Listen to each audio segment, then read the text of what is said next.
ماں بیٹے نے ایک ساتھ مشکل امتحان کیسے پاس کیا؟ ریکارڈ قائم۔ ماں بیٹا ایک ساتھ سرکاری ملازمت کے لیے تیار۔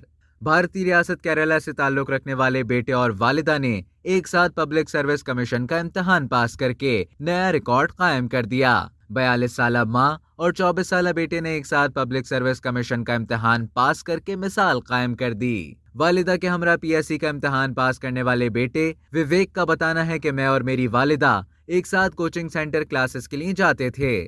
میری والدہ نے مجھے یہاں تک پہنچایا اور میرے والد نے ہمارے لیے تمام سہولیات کا بندوبست کیا۔ ہمیں اپنے اساتذہ سے بہت حوصلہ ملا۔ وویک کا کہنا ہے کہ میں اور میری والدہ نے ایک ساتھ پبلک سروس کمیشن کی تیاری کی، مگر ہم دونوں میں سے کسی نے سوچا بھی نہیں تھا کہ ہم دونوں ایک ساتھ کوالیفائی بھی کر جائیں گے۔ ہم دونوں ماں بیٹا اس کامیابی پر بہت خوش ہیں۔ دوسری جانب 42 سالہ بندو کا کہنا ہے کہ جب ان کا بیٹا 10 سال کا تھا تو بیٹے کو پڑھانے کے لیے وہ خود بھی کتابیں پڑھتی تھیں۔ اس دوران ان میں بھی امتحان دینے کا شوق پیدا ہوا۔ 10 برسوں بعد آج وہ اور ان کا بیٹا سرکاری ملازمت کرنے کے لیے تیار ہیں۔ اب تک کے لیے اتنا ہی۔ مزید خبروں اور نیوز اپڈیٹس کے لیے ٹیلی جنگ کی یوٹیوب چینل کو سبسکرائب کریں اور فیس بک کے پیج کو لائک کرنا نہ بھولیں۔